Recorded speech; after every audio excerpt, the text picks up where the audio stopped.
Breaking news आ रही है। Ukraine युद्ध से जुड़ी हुई यूक्रेन की जंग जीतने के लिए पुतिन अब तक का सबसे बड़ा हमला बोलने की तैयारी कर रहे हैं। पुतिन इस बार ऐसा हमला बोलने जा रहे हैं जिसमें रूस के 20 लाख लोग शामिल होंगे। इन 20 लाख लोगों में 3 लाख महिलाएं भी हमले के लिए भेजी जाएंगी। पश्चिमी मीडिया ने दावा किया कि 9 महीने से चल रही जंग को जीतने के लिए पुतिन अगले साल की शुरुआत में ही 20 लाख लोगों को यूक्रेन भेज देंगे। इसके साथ ही पश्चिमी मीडिया ने यह दावा भी किया कि पुतिन इतनी बड़ी संख्या में लोगों को लड़ने के लिए भेजने के साथ ही एक और बड़ा कदम उठाने जा रहे हैं। दावा किया गया कि पुतिन मॉस्को समेत रूस के कई बड़े शहरों में मार्शल लॉ लगा सकते हैं ताकि उनके इस फैसले का अगर विरोध किया जाए तो वो उसे आसानी से दबा सकें, क्योंकि 24 फरवरी को यूक्रेन पर हमले के बाद रूस के कई हिस्सों में उनके खिलाफ प्रदर्शन हुए थे, लेकिन पुतिन ने ऐसे किसी भी विरोध प्रदर्शन की परवाह नहीं की और यूक्रेन के शहरों को अपने खतरनाक हथियारों से दहलाना जारी रखा। हालांकि पुतिन की फौज को भी यूक्रेन के तगड़े पलटवार का सामना करना पड़ा। इसी वजह से जंग 9वें महीने में भी जारी है और दावा किया गया कि 9 महीनों में पुतिन की सेना को काफी नुकसान भी हुआ। उसके 80,000 से ज्यादा सैनिकों की मौत का भी दावा किया गया।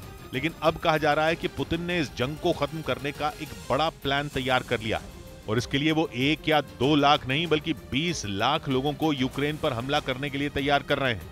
दावा किया गया कि इन 20 लाख लोगों में 3 लाख महिलाएं भी शामिल होंगी।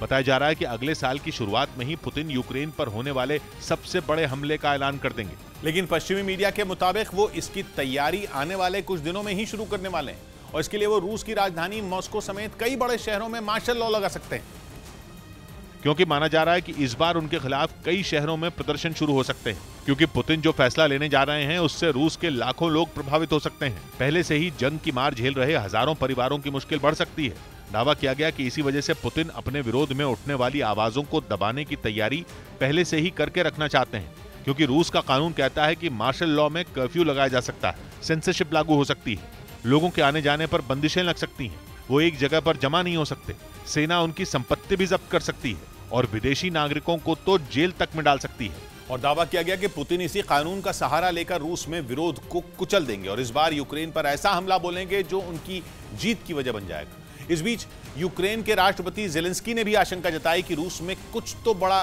करने वाला, यानी ज़ेलेंस्की को भी इस बात का अंदेशा हो गया है कि यूक्रेन पर बड़ा खतरा मंडरा रहा है। उन्होंने दावा किया कि रूस अब तक के सबसे बड़े हमले की तैयारी कर रहा है। ज़ेलेंस्की ने एक वीडियो जारी करके यूक्रेन के लोगों को सावधान किया।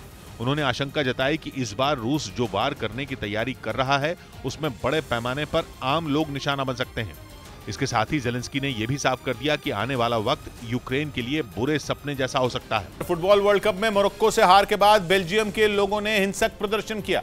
यूरोप के देश हॉलैंड में बेल्जियम के लोग सड़क पर उतर आए और उन्होंने कुछ गाड़ियों को आग के हवाले कर दिया। टीम की हार से गुस्साए लोगों ने सड़कों को बंद कर जोरदार प्रदर्शन किया। इस दौरान उन्हें काबू में करने के लिए पुलिस को आंसू गैस के गोले दागने पड़े, लेकिन इसके बाद तो मामला और बिगड़ गया। प्रदर्शन कर रहे लोग उग्र हो गए।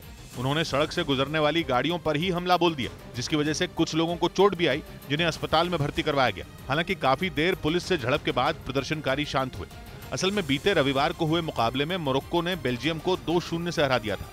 इस हार के बाद बेल्जियम पर फीफा वर्ल्ड कप से बाहर होने का खतरा मंडराने लगा है। यही वजह है कि लोग सड़क पर उतरकर अपना गुस्सा निकाल रहे हैं।